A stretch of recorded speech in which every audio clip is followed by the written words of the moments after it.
Hey there, and welcome to the Innovative Mindset Podcast. My name is Isolde Trachtenberg, and I'm thrilled to welcome you to Collaboration Thursday. So let's talk about collaboration. What does it mean? In the simplest terms, of course, it means working together as a unified team to achieve a goal, right? So you work with other people in order to achieve the thing you're trying to achieve. When you have lots of personalities, that can be a challenge. So you need good communication skills, for sure, to be able to collaborate well and effectively.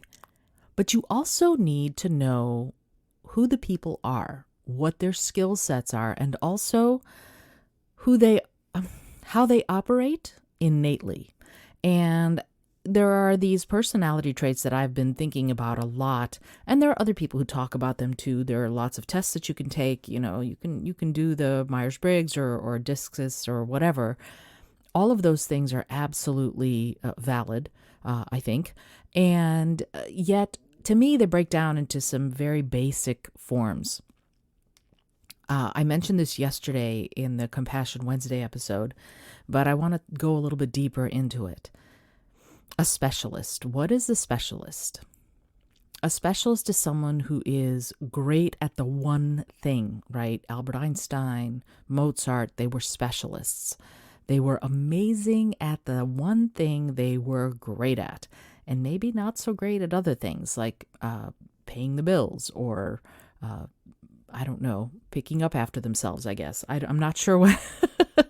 I'm not sure that I don't know exactly what kind of housekeeper Mozart was, but I imagine he was so full of the one thing he was great at, which was music, that he let everything else sort of float away. So that's what a specialist is. The opposite of that, or along the continuum of that, is the generalist. And the generalist is someone who may not be grand at any one thing, but they're really very good at a whole bunch of things.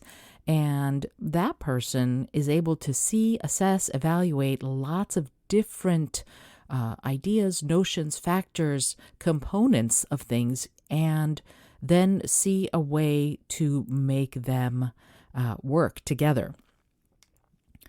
So you can have the specialist who's great at the one thing, but maybe not great at other things, and the generalist who isn't great at the one thing, but is really good at lots of other things, or lots of things, I should say. Then you have the visionary versus the implementer. This is sort of the grid that I've developed. And the visionary is the person who can see the whole lay of the land, right? They have the idea, they can see all of the different parts, but they may not be the person who can implement it to make it actually go, right? So they can envision the engine, but they may not be the person who builds the engine. That job falls to the implementer. The implementer is the person who's got the skills to actually make it happen, right? And if they don't have the skills to make it happen, then they know how to form a team of people who will have the skills to make it happen, right? I know it sounds kind of confusing, but we need all of these kinds of people on projects in order to make them go. You need the visionary. You need your Elon Musk, right? He's the visionary. He's the one who's going to be out there with the huge ideas. The Steve Jobs is another one.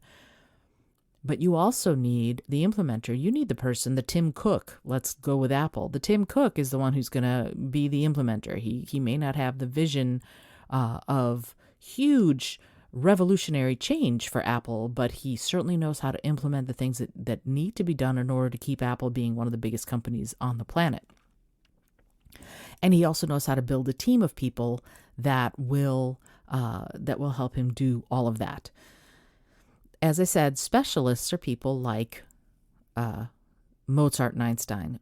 One of the things that I think a generalist does is they're able to do a lot of different things. And when I think of a generalist, I think of Oprah. Oprah is one of those people who, she's got a lot going on, right? She can write the story, she can act, she can produce, she can direct, she can do just about anything. She's a journalist. She has many, many, many different skills. And I'm not saying she's not great at them, but she's not known for the one thing that she knows how to do. She's got a palette that she can draw on. And that is really important because when she needs any one of those strengths, they're there. And she knows herself well enough to know that if she's not the person with the unique specialist skills, she'll find that person and she will have them do the work.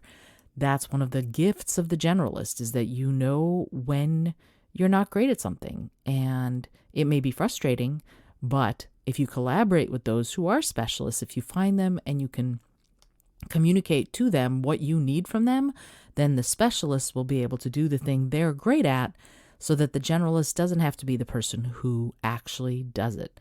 And all together, those four can work in that collaborative effort to create the project that needs to be created in order for things to work. I'm going to delve much more into this in the coming weeks and months, because I think it's really important for us to think about who we are. And I'm in the middle of developing an assessment so that you can figure out, am I a specialist or am I a generalist? Am I a visionary or am I an implementer? And once you know that, it'll be a lot easier to know what role you will best play in any kind of collaborative or project situation. But you need to know what that is. And I'm going to have that available hopefully within the next few weeks, maybe by the beginning of November, so that you'll be able to take an assessment and figure it out for yourself. It won't be long, but it'll be illuminating, I am sure, because it will give you, in some ways, permission to play to your strengths. Because there are times when we don't do that. We go, oh, but I want to be great at the one thing, and maybe we're not. And we have to be okay with that, because if you're a generalist trying to live the life or do the work of the specialist, you're going to be knocking your head against the wall a lot. And in many ways, vice versa. So at some point, it becomes better, more optimal, and will give you a better outcome if you know who you are, know your skills, know your strengths, and then find the people who will complement what you know how to do in a way that will be substantive and will help you get the job done without you needing to get a bruise on your forehead from, as I said, knocking your head against the wall. I hope you enjoyed today's episode. This is Isolde Trachtenberg. I'm reminding you, if you are enjoying this podcast, this new shorter formed Tuesday through Friday show, please, please, please rate and review it. Tell a friend. These are short and sweet episodes. They're pretty much never going to be longer than about 10 or 12 minutes. I just want the Tuesday through Friday to be something that is actionable in the 4 C's, that creativity and compassion and curiosity and collaboration, and of course, Fridays are Mindful Fridays. So we're doing everything. And then the long form, of course, the long form Monday morning shows that are the interview shows are going to be continuing. They're not going anywhere. Having said interview shows, I do have one more long form me episode this coming Monday. So I hope that you will stay tuned for that. It's all about how slowing down can make you faster. Until next time, till tomorrow, this is Isolde Trachtenberg reminding you to listen, learn, laugh, and love a whole lot.